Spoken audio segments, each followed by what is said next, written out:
चलो बच्चों, तो आज हम लोग एसएस में चैप्टर नंबर 4 कंटिन्यू करते हैं, जो चैप्टर का नाम है नेशनल मूवमेंट्स इन इंडिया। देखो, इस चैप्टर में हम लोग ये टॉपिक देख रहे थे ना, वह किस तरह से ब्रिटिशर्स यहाँ पर आए थे और किस तरह से उन्होंने यहाँ पर पूरा कब्जा करके रखा था। और फाइनली जब इंडिया के लोग जो है वो तंग आ चुके थे ना इन ब्रिटिशर्स से, तो उन्होंने उनके खिलाफ मूवमेंट्स करना शुरू कर दिया, उनके खिलाफ अब लड़ना शुरू कर दिया कि अब ब्रिटिशर्स को यहाँ से निकल जाना चाहिए। इनके लिए कितने सारे लोगों ने कैसे कैसे वर्क किए थे वो सब हमने एक एक टॉपिक करके देखे थे। देखे ना, कैसे जो है वो सब सत्याग्रहियों ने या सब जो रिवॉल्यूशनरीज कहलाते हैं कि उन्होंने यहाँ गुजरात में वर्क किया, इंडिया से बाहर रहकर भी लोगों ने काम किए थे। ठीक है। और ब्रिटिशर्स के कैसे कैसे वर्क थे वो भी हमने समझा था, कि जिनमें कल आखिरी हमने वो जलियांवाला बाग के बारे में समझा था ना, किस तरह से जनरल डायर ने उस जलियांवाला बाग में हजारों लोगों को बिना पूछे जो है वो सबको गोली मार दी। ठीक है ना, उनके ऊपर जो है वो फायरिंग शुरू कर दी हजारों लोगों के ऊपर। तो ये सब पॉइंट्स हमने देखे थे ना। अब उसके आगे का एक पॉइंट देखते हैं कि यही नेशनल मूवमेंट्स इन इंडिया के इंडिया में और कौन कौन से वर्क हुए थे ब्रिटिशर्स के खिलाफ। तो यहाँ पे एक किस्सा आया था, वो था खिलाफत मूवमेंट। एक छोटा सा टॉपिक है बीच में खिलाफत मूवमेंट का। ये बात उस टाइम की है कि जब जो है वो फर्स्ट वर्ल्ड वॉर चल रहा था। सुनना ध्यान से, यहाँ पे पॉइंट्स लिखे हुए हैं और आप लोग जो है वो स्टोरी वाइज ये टॉपिक सुनते जाना। कि जब फर्स्ट वर्ल्ड वॉर का टाइमिंग था ना, तब उस वक्त तुर्की जो देश था ना, वो जर्मनी के साथ जुड़ा हुआ था। और जब जर्मनी हार गया फर्स्ट वर्ल्ड वॉर में, तो ये तुर्की भी हार गया। और तुर्की हार गया, उसके सामने इंग्लैंड था, वो इंग्लैंड जीत गया। अब जो है वो हमेशा हर एक लड़ाई के बाद ट्रीटी बनती है ना। ट्रीटी मतलब कि भाई एक तरह का एग्रीमेंट तैयार होता है। तो उस एग्रीमेंट के हिसाब से उस वक्त तुर्की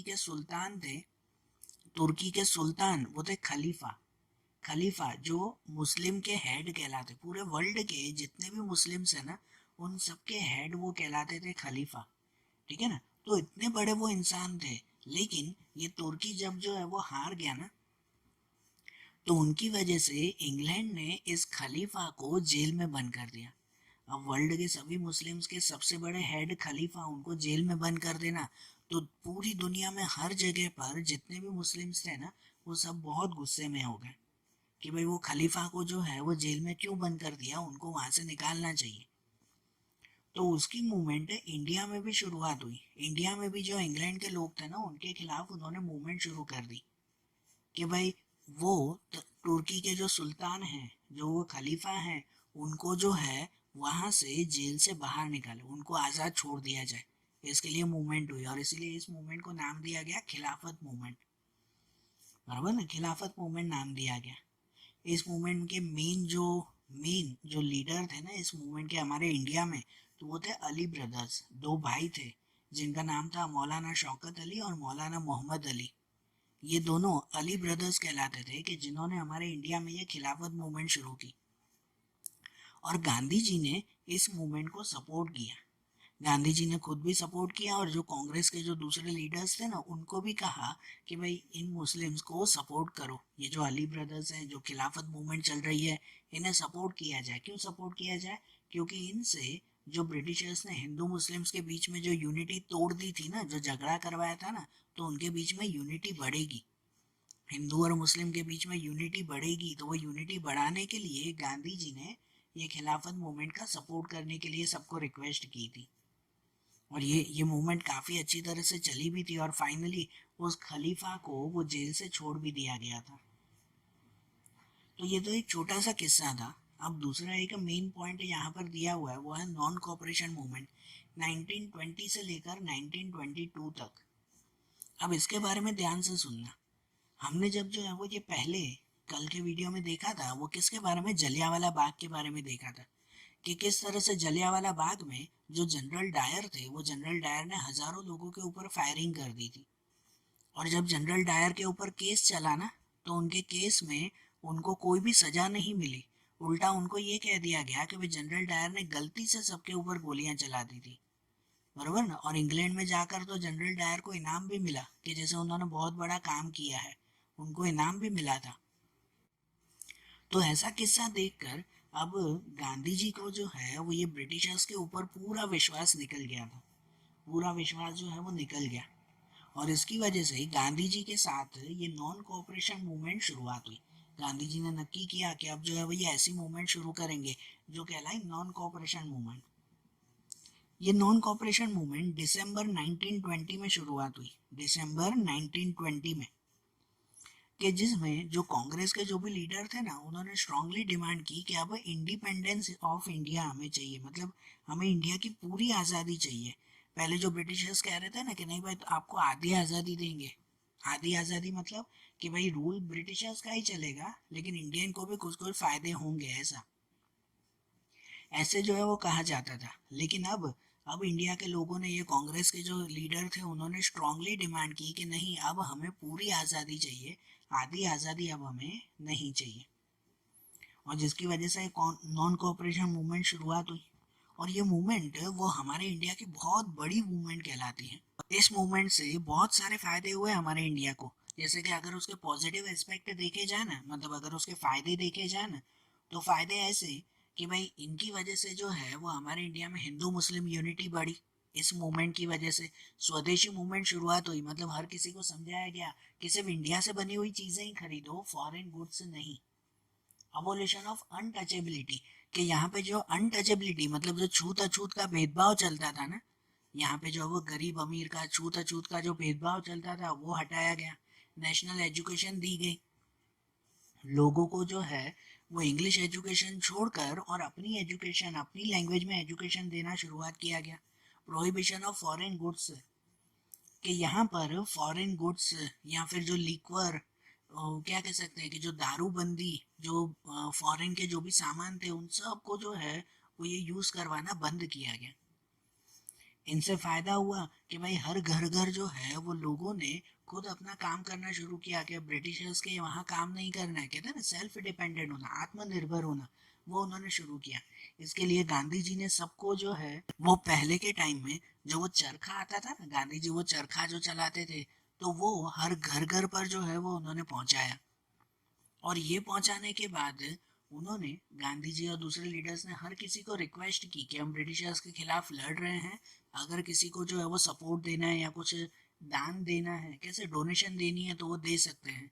और इस डोनेशन के थ्रू पूरी इंडिया में है ना, तिलक स्वराज्य फंड के नाम से 1 करोड़ रुपए जमा हुए उस टाइम पे। यहाँ पे अलग अलग जगह से 1 करोड़ रुपए जो है वो जमा हुए। लोगों ने जो है वो दिल खोलकर दान दिया।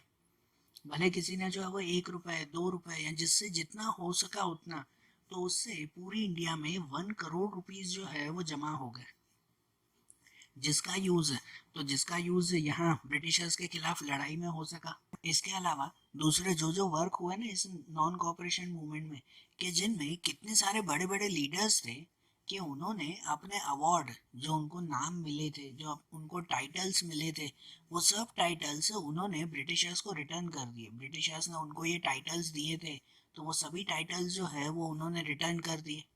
कि जैसे महात्मा गांधी और रविंद्रनाथ टैगोर ने अपने टाइटल्स केसर हिंद, नाइटहुड ऑनर, ये टाइटल्स उनको मिले थे, महात्मा गांधी को, रविंद्रनाथ टैगोर को, उन्होंने रिटर्न कर दिए।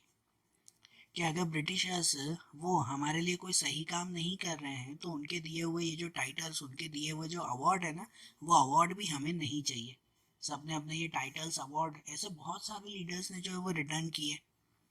और ये सिर्फ बड़े बड़े लीडर्स नहीं, हर एक जगह पर इनकी मूवमेंट चल रही थी। कि जैसे कि कितने सारे स्टूडेंट्स थे, उन्होंने जो है वो इंग्लिश स्कूल कॉलेजेस छोड़ दिए, कि हमें ब्रिटिशर्स के स्कूल कॉलेजेस में पढ़ाई नहीं करनी, भाई हमारे लिए अपने स्कूल कॉलेजेस होने चाहिए, हमें इंग्लिश एजुकेशन नहीं करनी है, बराबर ना। तो ऐसे इंग्लिश स्कूल कॉलेजेस वो स्टूडेंट ने छोड़ दिए। और फिर उनकी पढ़ाई ना बिगड़े ना, तो इसके लिए हर एक जगह पर नेशनल स्कूल एंड कॉलेजेस तैयार किए गए। कि जैसे कि काशी, बिहार, जामिया मिलिया, गुजरात विद्यापीठ, तो ऐसे कितनी सारे विद्यापीठ, मतलब कितने सारे स्कूल कॉलेजेस यहाँ पर तैयार किए गए, कि जिससे स्टूडेंट जो है वो अपनी कंट्री की अपनी पढ़ाई वो कर सकें। ठीक है, ब्रिटिशर्स के स्कूल कॉलेजेस उन्होंने बंद करवा दिए गए। तो ये नॉन कॉपरेशन मूवमेंट थी ना, कि भाई जिसमें उनका उनका मकसद ही मेन यही था, नाम ही है ना नॉन कोऑपरेशन। तो इनका मकसद ही यही था कि ब्रिटिशर्स का कोई भी चीज़ में साथ न देना। ब्रिटिशर्स की न चीज़ें यूज़ करना, न उनके स्कूल कॉलेजेस, न उनका वर्क, कुछ भी नहीं, ब्रिटिशर्स का बिल्कुल भी साथ न देना। ठीक है ना, ये एक तरह की नॉन वायलेंस मूवमेंट थी, इसमें कोई लड़ाई नहीं की जाती थी, ब्रिटिशर्स को मारा नहीं जाता था, लेकिन चुपचाप ब्रिटिशर्स की सभी चीज़ें जो है वो खरीदना, उनकी यूज़ करना बंद कर दे, तो क्या होगा, ब्रिटिशर्स को झटका ही लगेगा ना। ठीक है ना, जो ब्रिटिशर्स को इतना करोड़ों का फायदा होता था हमेशा, अगर सभी लोग ब्रिटिशर्स की चीजें यूज करना बंद कर दें तो क्या होगा, ब्रिटिशर्स को कितना बड़ा नुकसान हो सकता है। इसलिए ये मूवमेंट चली। इस मूवमेंट में दूसरा हुआ कि भाई इंग्लैंड से जो भी चीज़ें बाहर से मंगवाई जाती थी ना, वो सब चीज़ें मंगवाना अब बंद कर दी गई। Import of item from England reduce drastically. England से आने वाली चीज़ें एकदम एकदम से जो है वो बंद हो गई, क्योंकि अब यहाँ पे कोई चीज़ें खरीदता ही नहीं था, इंग्लैंड की चीज़ें कोई खरीद ही नहीं रहा था, तो वहाँ से मंगवाने का क्या फ़ायदा। ठीक है, उन इंग्लैंड के लोगों को करोड़ों रुपए का खर्च हुआ, एक दो नहीं, करोड़ों रुपए का खर्च हुआ। ठीक है, और इतना बड़ा लॉस देखकर वो इंग्लैंड की गवर्नमेंट भी घबरा गई कि जब इंडिया में सभी लोगों ने मिलकर ये नॉन कोऑपरेशन मूवमेंट शुरुआत की ना, तो इंग्लैंड को करोड़ों रुपए का खर्चा, करोड़ों रुपए का लॉस हो गया, तो जिससे वो भी घबरा गई। The government was shocked by this kind of huge economic loss to England. England को इतना बड़ा लॉस हुआ ना, तो वो भी घबरा गए कि अब इनको सुधारे कैसे। अब किसी को आप जबरदस्ती तो कर नहीं सकते भाई, आप कंपलसरी मेरी चीज़ें खरीदो। अब सबने जो है वो ब्रिटिशर्स की चीज़ें छोड़कर अपनी अपनी चीज़ें, स्वदेशी चीज़ें अपनाना शुरू कर दिया, तो ब्रिटिशर्स क्या करें, अब सबके ऊपर तो ये क्या कह सकते हैं कि भाई जोर ज़बरदस्ती नहीं कर सकते ना। लेकिन फिर भी ब्रिटिशर्स ने जो है वो इनको दबाने की कोशिश की। The government adopted the policy of suppression, suppression मतलब उन्हें दबाना, ये उन्होंने शुरुआत किया। और इनके थ्रू, इस सप्रेशन के थ्रू जो है वो ब्रिटिशर्स ने जो भी नॉन कोऑपरेशन मूवमेंट चलती थी ना, जो भी ऐसे रैलियां निकालते या कुछ भी करते, तो उनके ऊपर लाठी चार्ज करना, उनको जो है वो क्या कहते हैं, उनके ऊपर फायरिंग भी करना, उनको मारना पीटना, जेल में बंद कर देना, ये सभी काम ब्रिटिशर्स ने शुरू किए। लेकिन फिर भी जो है वो यहाँ के लोग रुके नहीं। उन्होंने एक बार जो इन ब्रिटिशर्स के खिलाफ लड़ाई शुरू कर दी सो कर दी, वो अभी फिर कभी रुके ही नहीं।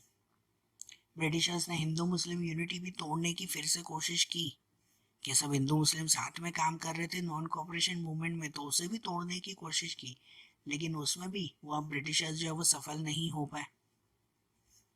तो ऐसा ये नॉन कॉपरेशन मूवमेंट, उससे बहुत फायदे हुए थे। लेकिन फिर एक इंसिडेंट हुआ इसी मूवमेंट में, नॉन कॉपरेशन मूवमेंट में ही आखिरी में एक इंसिडेंट हुआ जो कहलाता है चौरी चौरा इंसिडेंट। चौरी चौरा इंसिडेंट उत्तर प्रदेश के गोरखपुर डिस्ट्रिक्ट के पास में एक छोटा सा गांव आया हुआ है, चौरी चौरा।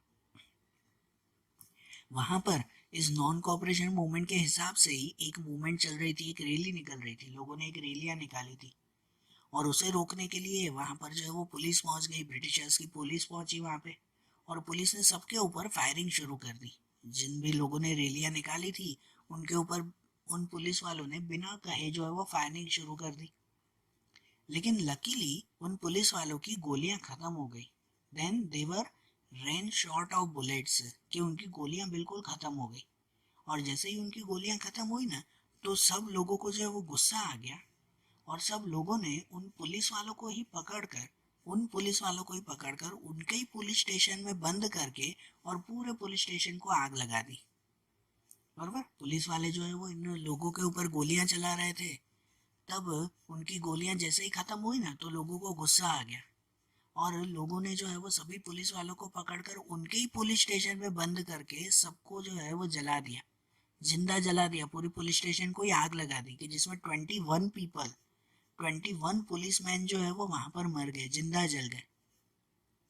और जब ये बात गांधी जी को पता चली ना, तब गांधी जी जो है वो बहुत गुस्से हुए, बहुत उदास हुए। वो उदास इसीलिए हुए क्योंकि गांधी जी ने उस वक्त ये कह दिया कि भाई मैंने जो है वो हिमालय जितनी बड़ी गलती कर दी। गांधी जी के ये वर्ड्स थे कि भाई मैंने हिमालय जितनी बड़ी गलती कर दी, कि भाई यहाँ के लोग नॉन वायलेंस के बारे में कभी समझेंगे ही नहीं, और मैंने उन लोगों को जो है वो ये नॉन वायलेंस का काम सौंप दिया। मतलब देखो, गांधी जी ने जो है वो सबको कहा ही था ना कि भाई ये लड़ाई, ये non cooperation movement non violence से, अहिंसा से लड़नी है, कोई भी मारा मारी, कोई भी तरह का वायलेंस नहीं होना चाहिए। लेकिन देखो इंडिया के लोगों ने कितना बड़ा वायलेंस कर दिया कि यहाँ के लोगों ने सबने मिलकर जो है वो 21 पुलिसमैन को मार दिया, इतना बड़ा वायलेंस एक साथ। तो जिससे गांधी जी को बहुत बुरा लगा। गांधी जी को जो है वो समझ में आ गया कि हाँ भाई यहाँ के लोग इतनी जल्दी समझेंगे नहीं, कि यहाँ के लोगों को मैंने नॉन वायलेंस करने को कहा था और यहाँ के लोगों ने जो है वो वायलेंस कर दिया। तो जब गांधी जी ने ये बात पूरी सुनी ना, तो उन्होंने उसी वक्त ये मूवमेंट बंद कर दी। मतलब ये non cooperation movement Gandhi ji के कहने पर ही जो है वो बंद हो गई। ये बंद तो हो गई, लेकिन अब लोग जो पूरी इंडिया में 3 सालों तक, 3 से 4 सालों तक जो है वो ये मूवमेंट चली, और ये मूवमेंट जब पूरी इंडिया में चली ना, तो सब लोग, इंडिया के हर एक पब्लिक जो है वो इस मूवमेंट में जुड़ चुकी थी। इतना बड़ा ये मूवमेंट हो चुका था। लेकिन गांधी जी ने जब सडनली जो है वो इस मूवमेंट को बंद कर दिया ना, ये चौरी चौरा इंसिडेंट के बाद सडनली जब ये मूवमेंट जो है वो बंद कर दी गई ना, तो जिससे जो है वो बाकी के लोग, जो लोग कंटिन्यूसली इस मूवमेंट में जुड़े हुए थे, वो थोड़ी चुप बैठेंगे। अब गांधी जी एक अकेले ने जो है वो मना कर दिया कि आपसे नॉन कोऑपरेशन मूवमेंट बंद, लेकिन लोगों के अंदर एक गुस्सा तो भर चुका था ना, जोश तो भर चुका था ना कि हमें ब्रिटिशर्स के खिलाफ लड़ना ही है। तो वो जोश कैसे खत्म करे, वो गुस्सा जो है वो कैसे खत्म किया जाए। तो इसीलिए जो है अब ये नॉन कोऑपरेशन मूवमेंट तो बंद हुई, लेकिन दूसरी मूवमेंट शुरू हो गई। अब हर एक पर्सन अपने अपने विलेजेस में, अपने अपने सिटी में अपनी अपनी तरह से जो है वो ब्रिटिशर्स के खिलाफ लड़ाई कर रहे थे। और इनमें इनमें एक पॉइंट हमारे चैप्टर में दिया हुआ है, सिर्फ ये लड़ाई तो पूरी इंडिया में चल रही है, लेकिन एक पॉइंट यहाँ पे दिया हुआ है, जो पॉइंट है स्वराज्य पार्टी का। कौन सा पॉइंट? स्वराज्य पार्टी। तो जब ये नॉन कोऑपरेशन मूवमेंट बंद हो गई ना, तो उनके जो भी लीडर्स थे ना, जो दूसरे, खाली गांधी जी नहीं, जो दूसरे भी लीडर्स थे, उन सब ने फिर अपनी अपनी अलग अलग टीम बना ली। सबने अपनी अपनी टीम बनाई, कि जिनमें से चित्तरंजन दास मुंशी और मोतीलाल नेहरू, चित्तरंजन दास मुंशी और मोतीलाल नेहरू, इन दोनों ने मिलकर ये स्वराज्य पार्टी तैयार की। नॉन कोऑपरेशन मूवमेंट तो बंद हो गई, तो अब इन दोनों ने मिलकर अपनी एक पार्टी तैयार की, जिसका नाम रखा स्वराज्य पार्टी।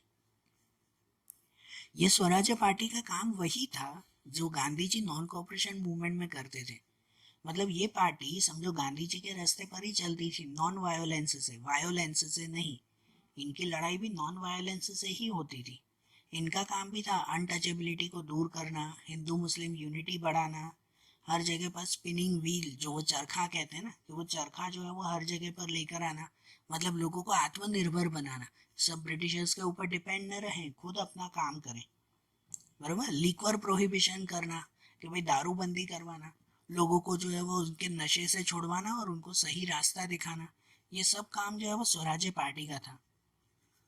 और इनके अलावा स्वराज्य पार्टी की इच्छा ये थी कि वो जो है वो अपनी एक अलग गवर्नमेंट बनाना चाहती थी। स्वराज्य पार्टी अपनी अलग सरकार बनाना चाहती थी, कि जो सरकार पूरी इंडिया को ये दिखाना चाहती थी, कि वो खुद इलेक्शन में खड़ा होना चाहते थे ये स्वराज्य पार्टी, और पूरी इंडिया को और ब्रिटिशर्स को ये दिखाना चाहते थे कि हम लोग भी अपनी सरकार बना सकते हैं, सिर्फ ब्रिटिशर्स के ऊपर डिपेंड नहीं है।